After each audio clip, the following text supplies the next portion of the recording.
pahlawan bangsa, bahagiamu tak kunjung jua. Jangan lupakan jasa-jasa kami mengabdi untuk negeri. Di usia muda dan sampai tua, ataukah sampai tutup usia, nasib hidup kami masihkah dihargai pengabdian kami? Pahlawan bangsa, bahagiamu tak kunjung jua. Jangan lupakan jasa-jasa kami. Assalamualaikum warahmatullahi wabarakatuh. Hamdan wa syukran lillah, salaman wa salamatan ala rasulillah.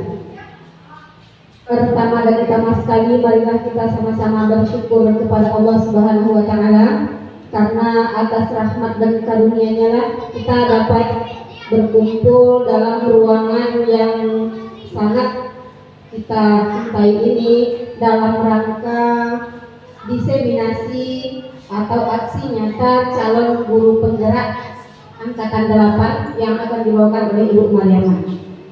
Kemudian salawat beserta salam tidak bosan-bosannya kita kirimkan kepada Nabi besar Muhammad Sallallahu Alaihi Wasallam dengan melafazkan Allahumma sholli ala Sayyidina Muhammad wa ala ali Sayyidina Muhammad. Mudah-mudahan dengan sering-sering bersalawat kepada beliau, kita akan mendapatkan syafaatnya di hari akhir nanti. Amin, amin ya rabbal alamin. Yang sama-sama kita hormati Bapak Kepala Sekolah SDN 03 Kinali, kemudian Bapak Ibu Majelis Guru, peserta diseminasi atau aksi nyata yang hadir pada hari ini. Baiklah, sebelum kita mulai acara kita ini, alangkah lebih baiknya kita buka dengan bersama-sama membacakan basmalah. Bismillahirrahmanirrahim. Baiklah, kita lanjut ke acara berikutnya adalah sepatah kata dari Bapak Kepala Sekolah SDN 03 Kinali. Kepada Bapak dipersilakan.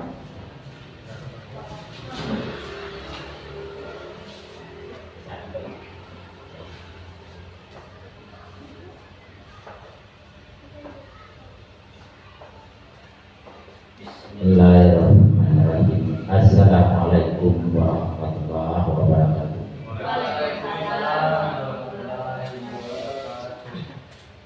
Para teman sekalian, mari sama-sama mengucapkan puja beserta syukur kepada Allah Subhanahu wa Ta'ala atas limpahan rahmatnya. Alhamdulillah kita masih diberi kesehatan, kesempatan untuk datang ke sekolah dalam melaksanakan menunaikan tugas kita sebagai abdi negara.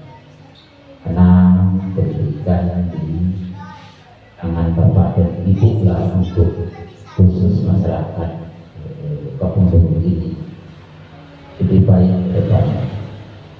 Punya salawat beserta salam buat arwah Nabi besar Muhammad sallallahu alaihi wasallam dengan lafaz Allahumma sholli ala sayyidina Muhammad wa ala ali sayyidina Muhammad. Bapak dan Ibu yang saya hormati, Bapak dan Ibu adalah merupakan tugas mulia, pilihan dari masyarakat dan pilihan kita semua. Profesi ini kita ambil. Jadi di samping kita pengabdian, alhamdulillah nanti insya Allah, karena Bapak dan Ibu selalu mencari ilmu, menimba ilmu, dan kemudian Bapak Ibu implementasi dan Bapak Ibu transferkan kepada anak-anak bangsa, itu tidak tanggung nilainya amal ibadah. Jadi tertentu, marilah kita bersama saling mendukung seperti ini. Inilah kelebihan kita 03 ini. Orang pandang di luar kita sangat solid, memang kenyataan. Kita bersama, kita luangkan waktu untuk teman kita. Saya mohon kepada Bapak dan Ibu yang masih muda belia ini, rakuslah dengan ilmu, carilah informasi sebanyak-banyak. Mudah-mudahan itulah yang membuat kita nanti apa yang kita inginkan dan apa yang kita cita dalam berkarir ini, itulah yang mengantarkan kita. Belum tentu hebat kita di situ yang mengapakan, tetapi mau kita mencari ilmu yang baru seperti yang nyata ini, aksi nyata dilakukan oleh itu beliau dulu awalnya takut, lakukanlah. Saya sebagai kebetulan pimpinan di sini mendukung sampai dimanapun saya akan bisa, selagi saya bisa. Itulah yang dapat kita berikan terhadap kawan-kawan kita. Bukti kita keluarga besar SD 03 Jinanya. Ya, kalau kamu bagi yang tak 50-an ke atas memang sudah dibaca seperti Bu Mus kan itu dulu ya. Ternyata ada aturan kalau 50 ke atas. Jadi kalau dapat ya semangat seperti itu. Kepada Ibu Ia, lanjutkanlah berkarya, masuk bidang studi lain. Belum tentu setahun ke depan entah apa yang terjadi tentang dunia pendidikan. Jadi kepada kawan-kawan di sini yang saya hormati, selamat berkarya mencari ilmu. Kalau nanti di lapangannya mungkin banyak di pertukarannya lah. Itu kita kembangkan di sekolah. Jadi satu kita berikan kepada anak, mungkin 10 lagi ide yang akan muncul. Berikan kesempatan kepada anak-anak berkarya. Apa yang posisi-posisi yang dibawa oleh semenjak lain yang emas itu, kita beri peluang.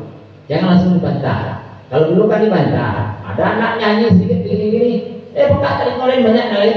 Sementara yang ngomong itu belum tentu bisa.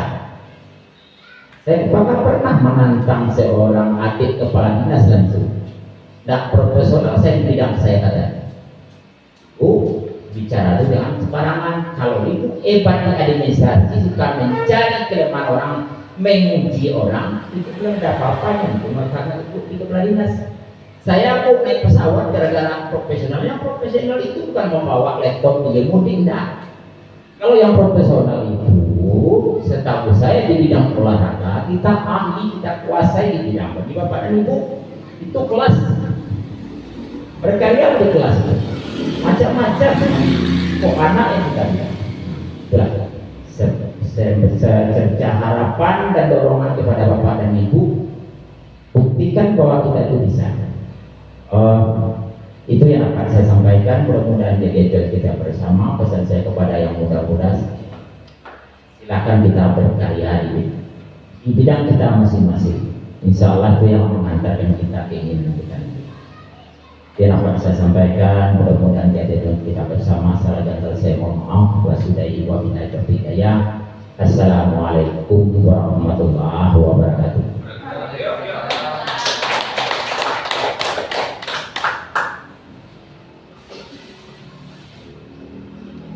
Terima kasih kita ucapkan kepada Bapak Kepala Sekolah yang sudah menyampaikan sepatah kata di hadapan kita bersama.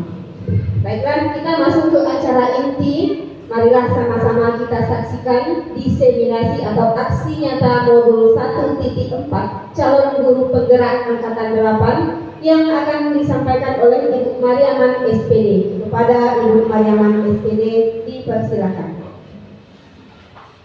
Luar biasa.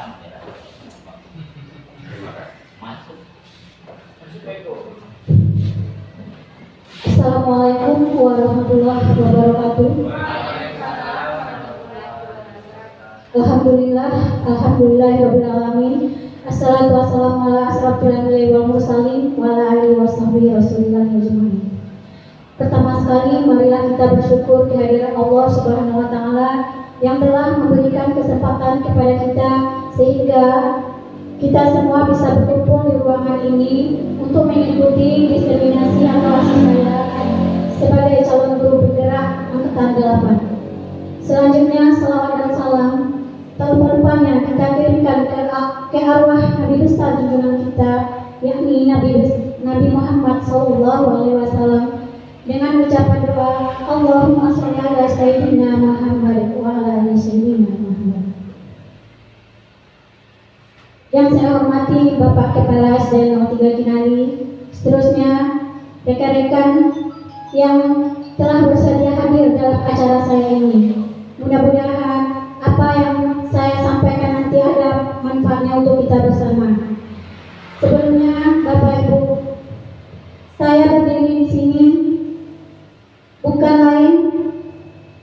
niat saya untuk menggurui Bapak Ibu semua, tapi saya berdiri di sini adalah untuk melengkapi tugas saya sebagai calon guru penggerak angkatan 8. Baiklah Bapak Ibu semua, selamat datang para guru hebat. Mari belajar bersama, berkolaborasi, saling mendukung demi mewujudkan disiplin positif di sekitar kita tercinta ini. Baiklah Bapak Ibu, dalam acara ini kita masuki peta konsep yang akan kita tayangkan di sini. Yang pertama, mulai dari perubahan paradigma belajar, kemudian disiplin positif, kebutuhan dasar manusia, motivasi perilaku manusia, posisi kontrol restitusi, kemudian keyakinan kelas, dan terakhir restitusi segitiga restitusi. Baiklah Bapak Ibu, yang pertama kita awali dengan pembelajaran paradigma baru, di mana pembelajaran dengan paradigma baru dirancang berdasarkan prinsip pembelajaran yang berdiferensiasi, sehingga setiap murid belajar sesuai dengan kebutuhan dan tahap perkembangan untuk mewujudkan profil belajar Pancasila. Baiklah Bapak Ibu, di sini sama-sama kita lihat profil belajar Pancasila itu terdapat 6 kompetensi yang ada di sana. Yang pertama, kebinekaan. Yang kedua, mandiri. Kemudian bernalar kritis, gotong royong, dan beriman, bertakwa kepada Tuhan Yang Maha Esa, dan berakhlak mulia. Lanjut kita disiplin positif. Dalam budaya kita, makna kata disiplin telah berubah menjadi sesuatu yang dilakukan seseorang pada orang lain untuk mendapatkan kepatuhan. Kecenderungan umum adalah menghubungkan kata disiplin dengan ketidaknyamanan, bukan dengan apa yang kita hargai atau pencapaian suatu tujuan mulia. Nah, di sini Bapak Ibu, disiplin positif itu merupakan salah satu cara penerapan disiplin yang bertujuan untuk menumbuhkan kesadaran serta memberdayakan anak untuk melakukan sesuatu tanpa sogokkan ancaman maupun hukuman. Jadi ini yang harus kita terapkan Bapak Ibu. Bagaimana anak itu sadar, bagaimana anak itu termotivasi secara intrinsik melakukan disiplin positif di sekolah kita.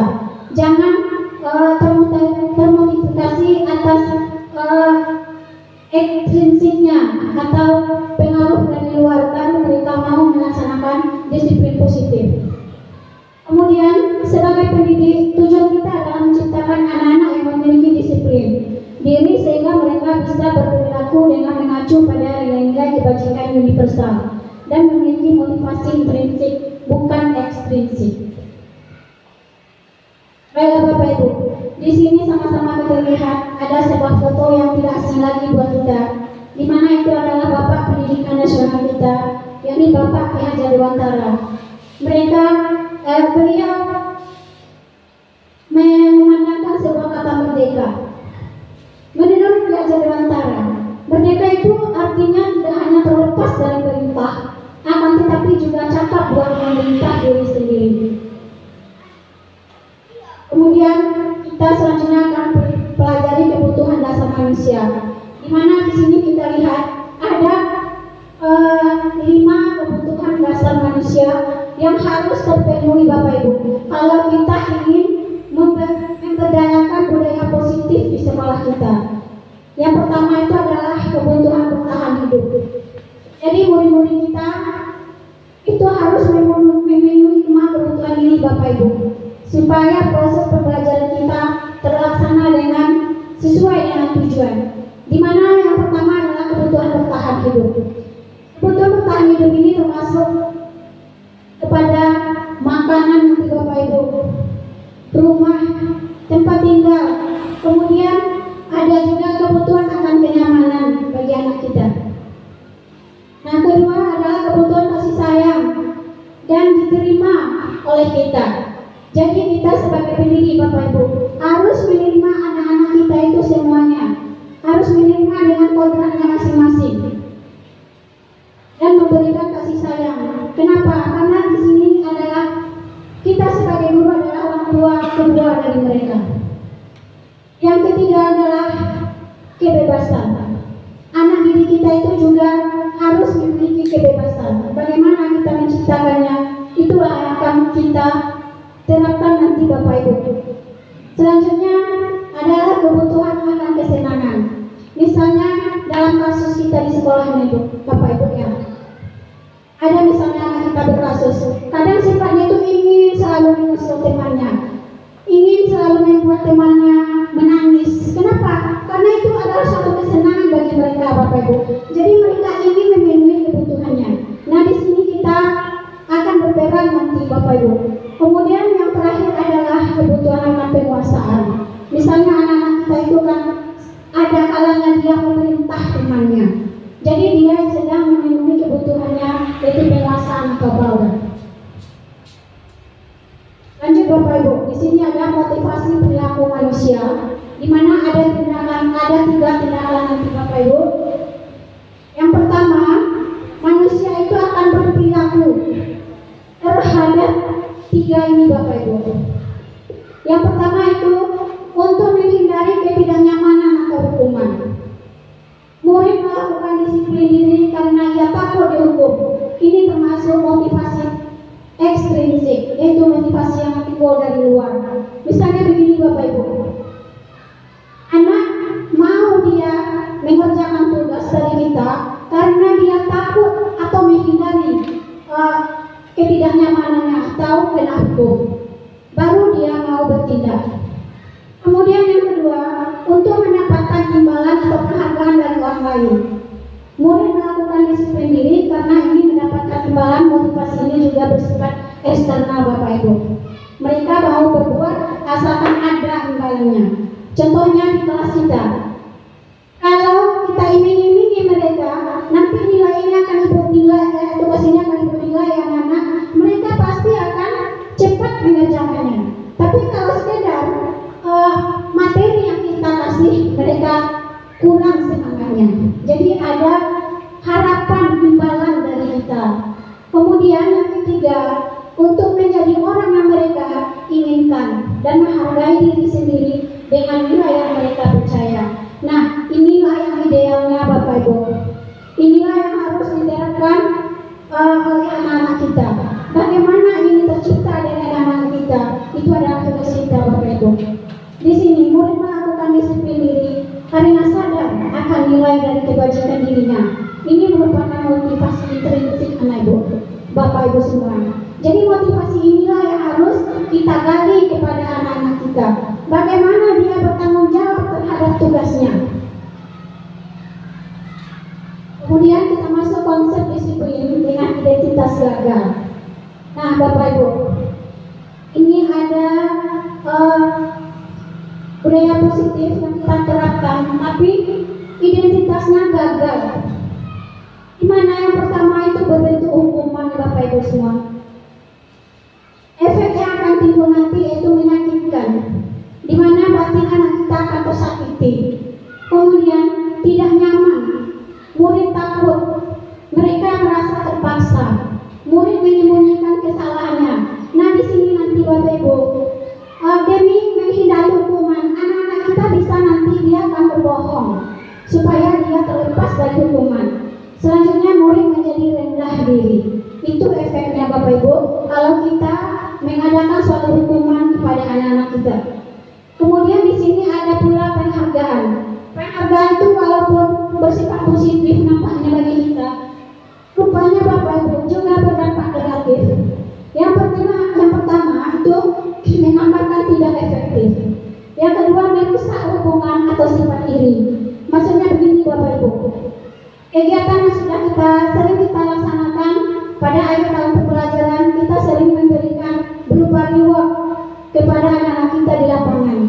Rupanya Bapak Ibu, kegiatan itu membuat iri oleh temannya yang lain, sehingga mereka bisa juga membenci temannya yang berhasil. Ini rupanya Bapak Ibu. Kemudian mematikan kreativitas. Mereka tidak mau lagi berusaha supaya seperti temannya. Kenapa? Karena dia yakin dia tidak mampu. Nah, begitu Bapak Ibu. Kemudian menghukum dengan sifat ranking juga tidak baik Bapak Ibu. Selanjutnya merampas hak menghargai dirinya. Lanjut, konsep disiplin dengan identitas kesuksesan. Ini yang kita harapkan Bapak Ibu. Yang pertama yaitu konsekuensi namanya. Efek yang ditimbulkan nanti penguatan jangka pendek. Perlu penguatan berkelanjutan, adanya stimulus dan respon, murid yang menghormati peraturan dan kehilangan waktu untuk merenungi kesalahannya. Kemudian yang terakhir yaitu restitusi. Nah, inilah yang paling ideal yang harus kita terapkan Bapak Ibu kepada anak-anak kita yang mungkin nanti melanggar aturan sekolah kita. Di mana di sini restitusi ini murid bertanggung jawab untuk perilakunya. Fokus pada pemecahan masalah jangka panjang. Murid menghormati dirinya dan orang lain. Teori kontrol dirinya, memegang kontrol, murid bersemangat memperbaiki kesalahannya. Nah, restitusi ini nanti akan kita bahas lebih lanjut Bapak Ibu. Kemudian kita lanjut konsep disiplin pendekatan restitusi. Ini dia Bapak Ibu. Sebuah cara menanamkan disiplin pada murid. Di sini pengertian restitusi itu adalah proses menciptakan kondisi bagi murid untuk memperbaiki kesalahan mereka, sehingga mereka bisa kembali pada kelompok mereka dengan karakter yang lebih kuat. Gosen diambil dari Gosen 2004. Kemudian di sini ada ciri-ciri restitusi. Yang pertama, bukan menebus kesalahan, namun belajar dari kesalahan. Kedua, memperbaiki hubungan. Kemudian tawaran bukan paksaan dari kita. Menuntut untuk melihat ke dalam dirinya, mencari kebutuhan dasar yang mendasari tindakan, fokus pada karakter bukan tindakan, menguatkan dan fokus pada solusi. Jadi restitusi ini Bapak Ibu bukanlah suatu hukuman yang kita berikan kepada anak-anak, tapi bagaimana cara kita mencarikan solusi kepada anak-anak sehingga mereka bisa menerapkan dari solusi itu sendiri. Di sini juga nanti anak bisa mencarikan solusi atas masalahnya sendiri. Nah, di sini kita lihat perbedaan antara hukuman, konsekuensi, dan restitusi. Contoh kasusnya murid tidak mengerjakan tugas. Hukuman, seorang guru menghukum murid berjemur selama 10 menit. Nah, bagaimana Bapak Ibu? Selama ini pernahkah kita melakukannya? Pernah, ya. Saya pribadi pun pernah. Rupanya ini adalah suatu kesalahan Bapak Ibu. Di sini guru marah, murid menjadi takut kepada kita, sehingga karakternya mati, tidak berkembang. Kemudian kedua yaitu konsekuensi, di mana guru memberikan konsekuensi untuk mengerjakan tugas di jam istirahat sebanyak 2 kali lipat. Guru tegas, murid menghormati peraturan. Misalnya di sini, Bapak Ibu, seandainya anak tidak menyerahkan tugasnya kepada kita, jadi kita memberikan konsekuensi kepada mereka, yaitu kerjakan tugas 2 kali lipat. Saya pribadi juga pernah melakukan konsekuensi seperti ini, Bapak Ibu. Yang ketiga adalah restitusi. Inilah yang harus kita terapkan, Bapak Ibu. Guru menanyakan keyakinan kelas dirinya dan membantu murid menyelesaikan masalahnya. Guru terbuka dan murid menghormati dirinya dan orang lain. Inilah yang harus kita terapkan nanti Bapak Ibu. Itulah gunanya Bapak Ibu. Di awal tahun pembelajaran baru kita harus membentuk keyakinan kelas dengan anak-anak kita, supaya nanti kalau ada masalah kita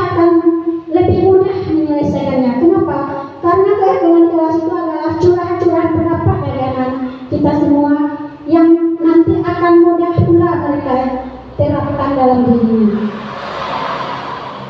Lanjut kita Bapak Ibu, di sini ada 5 posisi kontrol kita sebagai guru.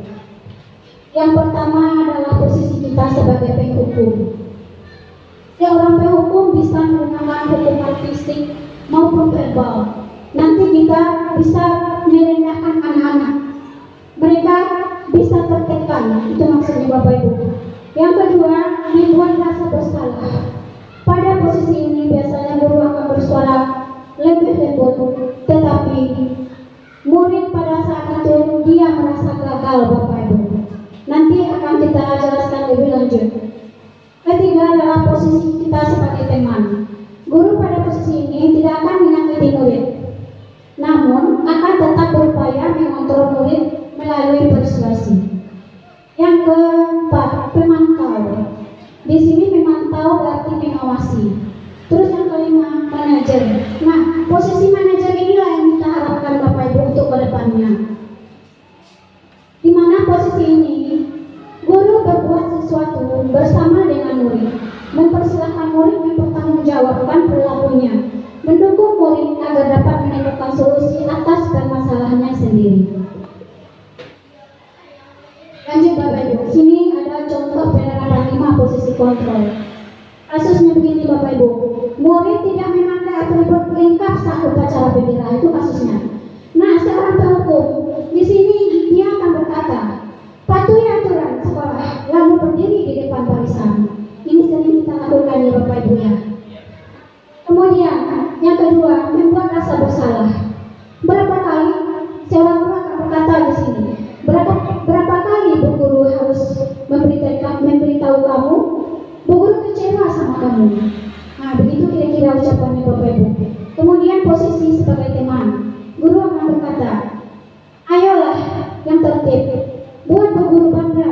Ini tidak apa-apa, kamu buat salah. Ini kata seorang teman. Kemudian pemantau, seorang guru akan berkata, kamu sudah melanggar, apa peraturan dan konsekuensinya? Jadi pemantau ini Bapak Ibu, sudah ada anak sudah mengerti apa yang sanksi yang harus diterimanya. Ya, kemudian manajer. Nah, posisi ini yang diharapkan nanti Bapak Ibu, seorang guru nanti akan berkata, apakah kamu tahu kesalahanmu? Kira-kira bagaimana kamu akan memperbaiki kesalahan kamu? Jadi semuanya diserahkan pada anak-anak kita Bapak Ibu. Dia akan berpikir sendiri, dia akan mencari solusi sendiri, sehingga mereka merasa nyaman dan tidak tersakiti. Baiklah Bapak Ibu, untuk lebih memahami mengenai 5 posisi kontrol, di sini saya akan menayangkan sebuah video. Mari kita saksikan bersama-sama Bapak Ibu.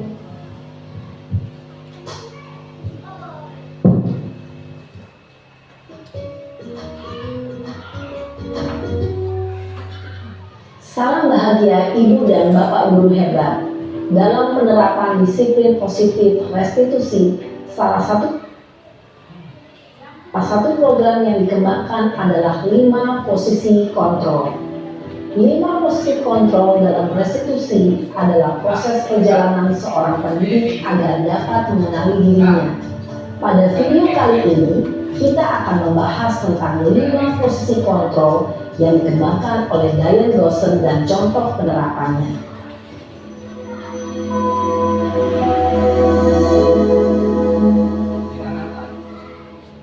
Lima posisi kontrol itu adalah 1. Posisi penghukum, 2. Posisi pembuat merasa bersalah, 3. Posisi teman, 4. Posisi pemantau atau monitor, dan 5. Posisi manajer. Untuk lebih memahami kelima posisi tersebut, mari kita saksikan kasus Naren yang terlambat hadir 20 menit di sekolah dan melihat bagaimana kelima posisi kontrol dalam menghadapi masalah tersebut.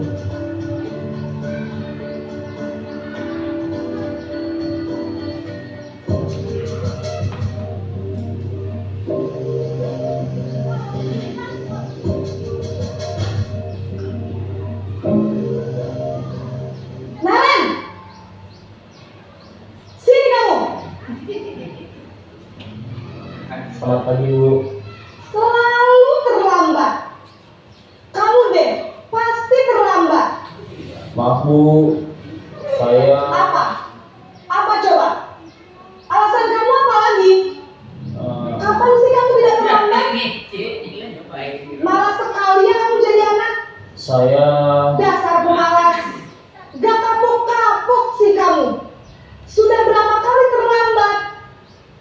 Sana, kamu keliling lapangan basket 2 kali. kenapa saya harus keliling lapangan basket Bu? Kenapa? Kamu melawan ibu. Berani-beraninya jawab. Sudah terlambat, masih berani jawab pula. Sekarang, keliling lapangan basket 5 kali sekalian. Biar kapok. Cepat.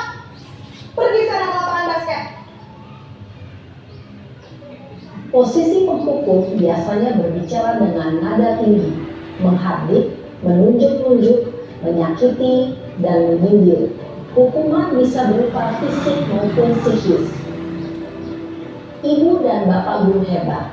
Dampak yang terjadi pada murid ketika guru berada pada posisi penghukum adalah murid cenderung akan memberontak, bahkan menyimpan dendam.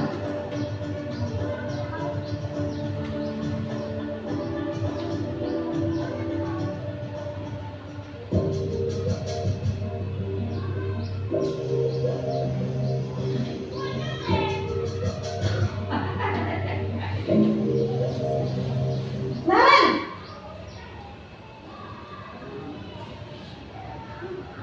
Selamat pagi Bu. Naren, kamu kenapa terlambat lagi, nak? Ya Tuhan, Naren, kamu senang ya bikin ibu susah ya? Kalau kamu terlambat lagi, nanti ibu yang ditegur bapak kepala sekolah, nak. Disangka ibu tidak bisa membina kamu. Duh, gimana ini? Maaf Bu. Duh, Gusti Naren, kamu suka ya kalau ibu ditegur bapak kepala sekolah? Terus, sekarang ibu harus tulis apa yang di buku absen?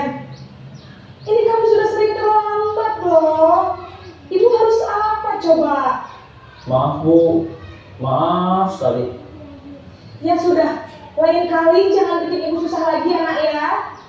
Ibu tidak akan kuat lagi kalau kamu begini terus. Bisa jantungan kalau ibu tegur bapak kepala sekolah. Sana cepat ke kelas. Maaf ya Bu. Maaf sekali. Posisi pembuat rasa bersalah berbicara dengan nada tenang, cenderung lembut. Namun kata-kata yang diutarakan membuat murid merasa menjadi orang yang gagal, memandang buruk dirinya sendiri, merasa tidak berharga, dan tidak sanggup membahagiakan orang lain. Ketika guru mengambil posisi pembuat rasa bersalah, murid akan menganggap dirinya yang bersalah dan ia akan menyimpan emosi negatif tersebut di dalam dirinya.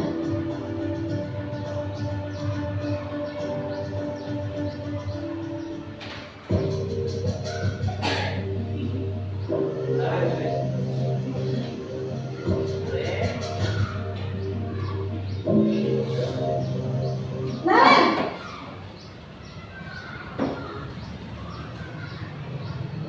Selamat pagi Bu. wah, sudah jam berapa ini, nak? Terlambat lagi ya, sayang. Iya Bu. Habis ibu saya lupa bangunkan saya Bu. Kamu malah menyalahkan ibu kamu. Kamu bukannya anak yang larinya paling kencang. Kok terlambat sih? Iya Bu. Saya memang terlambat bangun tadi. Jadi biarpun saya lari kencang, tetap gak kejar Bu. Ya sudah sana. Nanti lain kali larinya lebih kencang lagi ya. Biar gak terlambat lagi. Bikin senang ibu. Demi ibu. Bisa kan? Bisa lah Bu. Ya sudah sana masuk kelas. Ibu beresin urusan absen kamu. Kamu ini ada-ada saja. Dalam posisi teman, guru berbicara dengan nada suara ramah, akrab, cenderung bersenda gurau untuk menjaga suasana tetap santai. Murid akan merasa senang, aman, dan akrab dengan guru. Identitas yang tercipta adalah identitas sukses atau berhasil. Namun, perlu diingat, karena ini masih dorongan eksternal, maka ada faktor ketergantungan dari murid kepada orang tertentu. Di sini, guru absennya, sehingga di lain waktu, murid bisa berperilaku baik, namun hanya kepada orang-orang tertentu saja.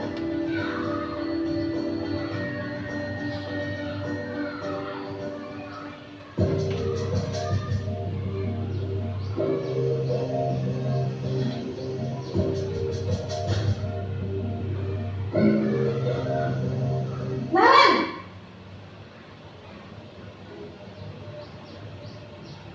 Selamat pagi Bu. Naren, apa peraturan sekolah kita tentang jam berapa kita harus masuk sekolah, nak? Kita harus di sekolah jam 7 Bu. Iya betul, sekarang sudah jam 7.20. Naren sudah tahu konsekuensinya jika terlambat hadir. Paham Bu, saya harus tinggal kelas pas jam istirahat selama 20 menit. Iya benar, konsekuensinya demikian. Jadi nanti jam 9.30 pas istirahat, kamu harus tinggal di kelas, kerjakan tugas tambahan untuk ketertinggalan kamu, ya? Baik Bu. Posisi pemantau mengandalkan penghitungan atau data untuk mengontrol murid. Guru mengarahkan murid berdasarkan peraturan dan konsekuensi. Seorang pemantau menunjukkan bahasa tubuh dan ekspresi wajah yang datar dan cenderung formal.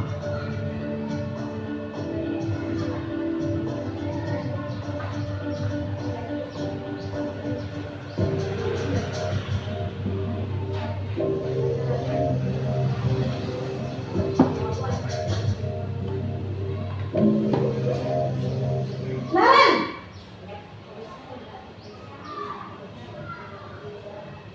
Selamat pagi Bu. Selamat pagi, Naren. Maaf Bu, saya terlambat. Iya, sekolah masuknya jam 7, sekarang sudah jam 7.20. Jadi sekarang bagaimana ini, Naren? Maaf Bu, saya lupa setel alarm saya semalam. Baiklah, menurut kamu, keyakinan sekolah yang mana yang perlu kamu tingkatkan? Menghargai diri sendiri dan orang lain mungkin ya Bu. Setuju. Jadi, apakah Naren meyakini prinsip saling menghormati tersebut? Iya Bu, saya meyakininya. Apakah Naren bersedia memperbaiki masalah keterlambatan ini? Bersedia Bu. Bagaimana kamu akan perbaiki masalah keterlambatan ini? Saya akan coba untuk tidak lupa menyetel alarm saya Bu. Baik, kalau Naren lupa menyetel alarm di rumah, ada orang yang kira-kira bisa bantu mengingatkan tidak? Ada Bu, kakak saya, Kak Emma. Ada lagi selain Kak Emma? Selain Kak Emma, ada ibu saya. Baik, jadi yang mengingatkan Naren adalah Kak Emma dan ibu kamu ya? Kira-kira akan mulai setel alarm kapan nih, Naren? Setelah pulang sekolah, akan segera saya lakukan.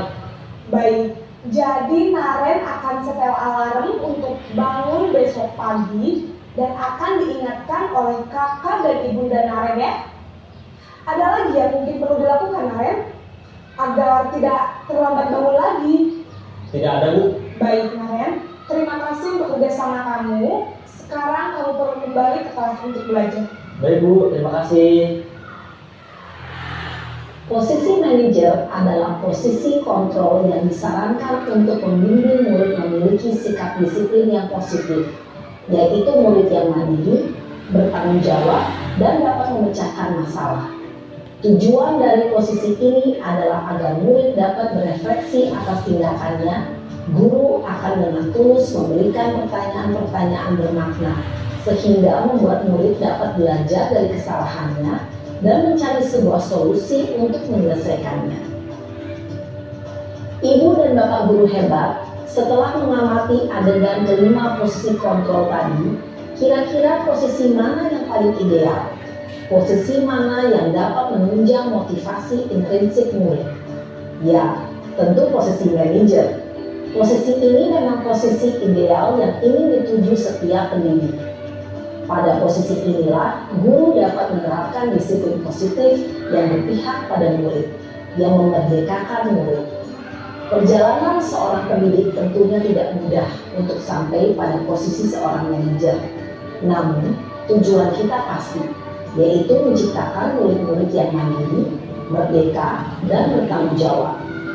Semoga penggambaran 5 posisi kontrol yang telah diperlihatkan ini dapat menjadi ajang refleksi bagi kita semua, agar dapat terus mengasah dan menerapkan disiplin positif yang memerdekakan murid. Mari terus berlatih dan bersemangat. Selamat menerapkan. Salam dan bahagia, Ibu dan Bapak Guru hebat.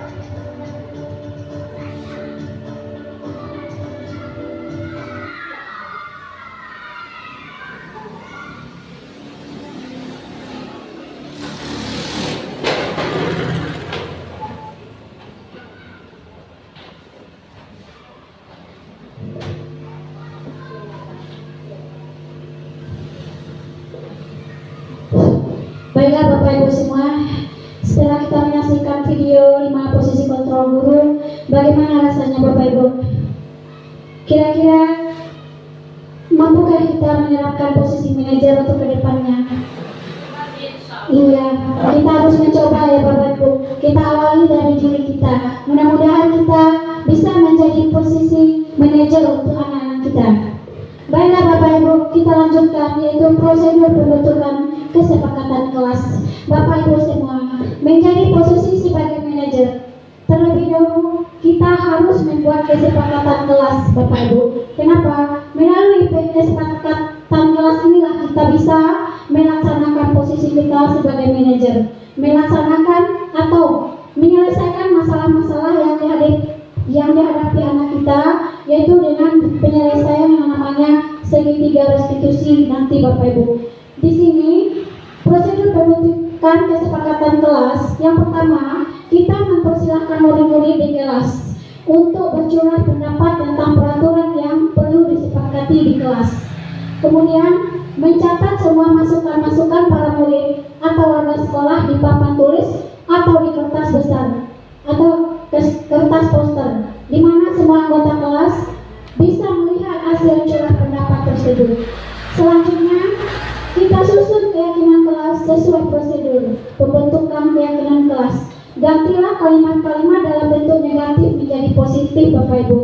Contohnya di sini, nanti ada anak yang berpendapat, jangan berlari di kelas atau koridor. Nah, kalimat ini masih berupa kalimat negatif Bapak Ibu. Jadi kita yang menggantinya dengan kalimat positif yang berupa berjalanlah di kelas atau koridor. Lanjut Bapak Ibu, di sini kita tinjau kembali daftar curah pendapat yang sudah dicatat tadi. Kemudian kita tinjau ulang keyakinan kelas secara bersama-sama. Sebaiknya keyakinan sekolah atau kelas tidak terlalu banyak Bapak Ibu, supaya nanti bisa kita ingat dan kita terapkan. Cukup 3-7 prinsip keyakinan saja. Kemudian setelah keyakinan kelas selesai dibuat, maka semua warga kelas dipersilahkan meninjau ulang dan menyetujuinya dengan menandatangani keyakinan kelas tersebut, termasuk guru dan semua warga atau murid. Bisa juga di sini atas nama kelas kita saja, mungkin diwakili oleh ketua, sekretaris, bendahara, dan wakilnya. Selanjutnya Bapak Ibu, keyakinan sekolah atau kelas bisa didekatkan di dinding kelas di tempat yang mudah dilihat oleh warga kelas. Lanjut Bapak Ibu, di sini ada video juga. Dalam video ini nanti saya menayangkan cara pembuatan keyakinan kelas. Pada video ini kemarin juga saya mengundang rekan-rekan guru saya di sini untuk membuat keyakinan kelas di sini Bapak Ibu. Ini sekedar contoh ya Bapak Ibu. Untuk memperjelasnya, mari kita saksikan videonya bersama-sama Bapak Ibu.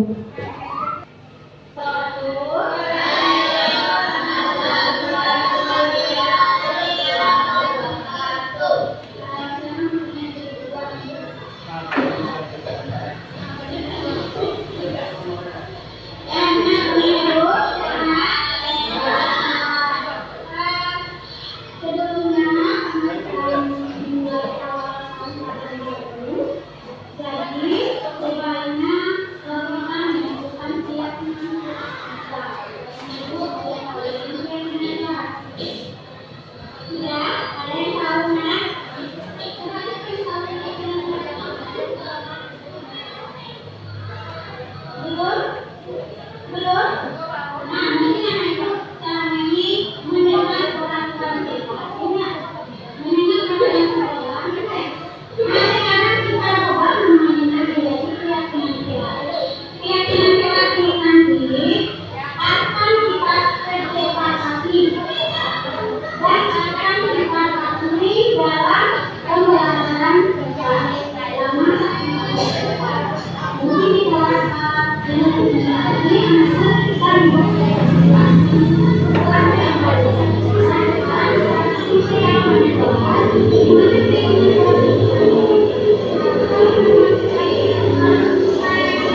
Kita sudah masuk disiplin nggak? Sudah kan? Jadi memang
Baiklah Bapak Ibu semua, setelah tadi kita menyaksikan cara pembuatan keyakinan kelas, kemudian di sini Bapak Ibu, setelah keyakinan kelas itu kita print, kita tempelkan ke dinding, kita minta anak-anak Bapak Ibu untuk menandatangani atau mengesahkan keyakinan kelas tersebut.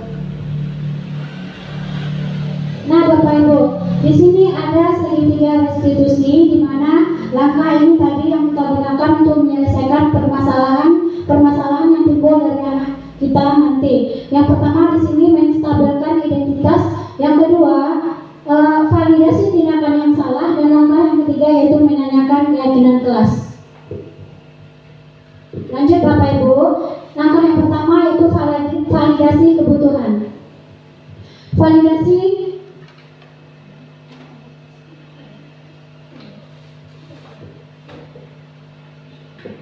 Baik Bapak Ibu, yang pertama menstabilkan identitas, di mana di sini untuk membuat anak yang merasa gagal karena berbuat salah menjadi positif terhadap dirinya.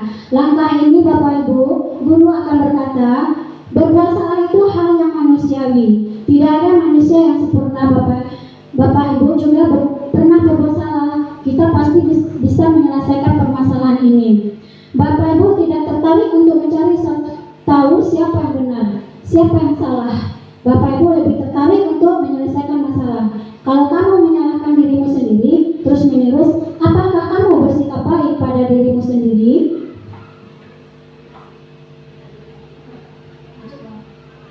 Kemudian langkah yang kedua yaitu tahap validasi tindakan yang salah.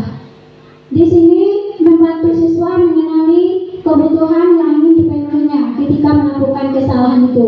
Pada dasarnya setiap tindakan manusia tujuannya adalah memenuhi kebutuhannya, apakah itu power, freedom, love and religion, fun atau survival. Kemudian Bapak Ibu, di sini guru akan berkata, kamu bisa saja kan melakukan hal yang lebih buruk, tapi kamu tidak melakukannya. Kamu pasti punya alasan mengapa kamu melakukannya. Kemudian apa yang penting bagi kamu? Kamu boleh tetap berusaha menjaga sikap itu, tapi tambahkan sikap yang lain, yang baru. Maukah kamu belajar cara lain untuk mendapatkan yang kamu butuhkan tanpa harus memukul? Apakah kamu bisa melakukan dengan lebih baik besoknya? Kemudian Bapak Ibu, langkah yang terakhir yaitu menanyakan keyakinan kelas. Nah, disinilah kita memerlukan keyakinan kelas Bapak Ibu, di mana anak melihat kesalahannya, dihubungkan dengan norma sosial dan nilai-nilai yang mendasari manusia berinteraksi dengan orang lain, di mana seorang guru di sini akan berkata, apa nilai yang kita percaya di kelas kita? Kemudian nilai-nilai universal apa yang telah kita sepakati? Kelas ideal itu seperti apa sih? Kemudian kamu ingin jadi anak seperti apa? Apa yang kamu rasakan ketika kamu melakukan itu? Kamu menjadi orang yang seperti apa? Begitu. Jadi kira-kira pertanyaan untuk anak kita seperti itu nanti Bapak Ibu. Nah Bapak Ibu, di sini juga saya akan menayangkan sebuah video tentang penerapan segitiga restitusi yang telah saya terapkan di sekolah kita ini Bapak Ibu. Mari kita saksikan bersama-sama.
Assalamualaikum warahmatullahi wabarakatuh. Nama saya adalah Angga Fianisi dari kelas 6. Saya senang sekali diajak berdiskusi oleh Ibu Guru untuk mengenalkan amal saya dari tema sekelas saya. Saya harus banyak bersabar dan saling menghormati antar teman. Wassalamualaikum warahmatullahi wabarakatuh. Nah, itulah tadi Bapak Ibu segitiga diskusi yang pernah saya terapkan di sekolah kita, di mana nanti tadi kita sama-sama melihatnya anak yang mempunyai masalah di kelasnya dengan temannya. Jadi permasalahan itu saya selesaikan dengan menggunakan segitiga restitusi. Anak menemukan solusinya sendiri Bapak Ibu. Nah begitu nanti yang kita harapkan untuk kedepannya, bagaimana anak menyelesaikan masalahnya dengan perasaan tenang, tidak merasa terpaksa dan tidak pula merasa takut Bapak Ibu. Kemudian tadi juga ditayangkan perasaan anak Bapak Ibu.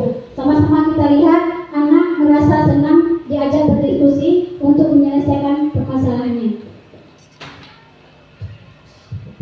Dan cuma itu materi kita hari ini Bapak Ibu. Terima kasih atas kehadiran Bapak Ibu semuanya di sini. Saya ucapkan terima kasih banyak telah meluangkan waktunya untuk acara diseminasi atau aksi nyata saya ini. Terlebih dan kurangnya saya mohon maaf. Wabillahi taufiq wal hidayah. Assalamualaikum warahmatullahi wabarakatuh. Waalaikumsalam. Acara saya persilakan kepada moderator.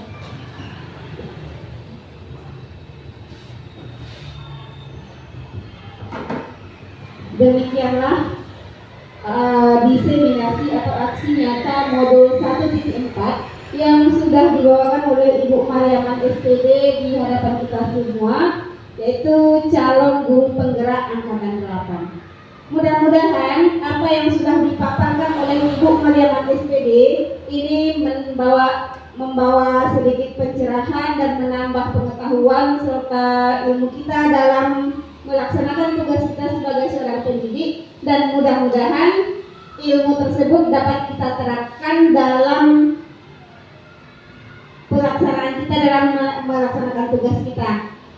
Sekian dari saya, terima kasih atas perhatiannya. Saya sebagai moderator mohon maaf apabila ada kata-kata yang kurang tepat. Saya akhiri dengan wabillahi taufiq wal hidayah. Assalamualaikum warahmatullahi wabarakatuh.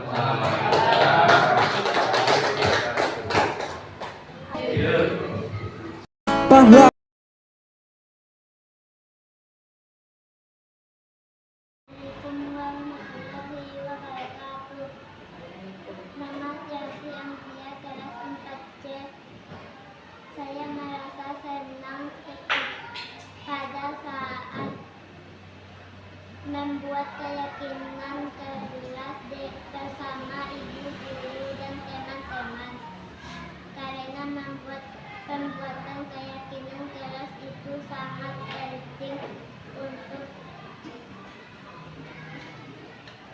penting dilakukan, bisa saling menghargai antar teman, lebih disiplin, dan kita bisa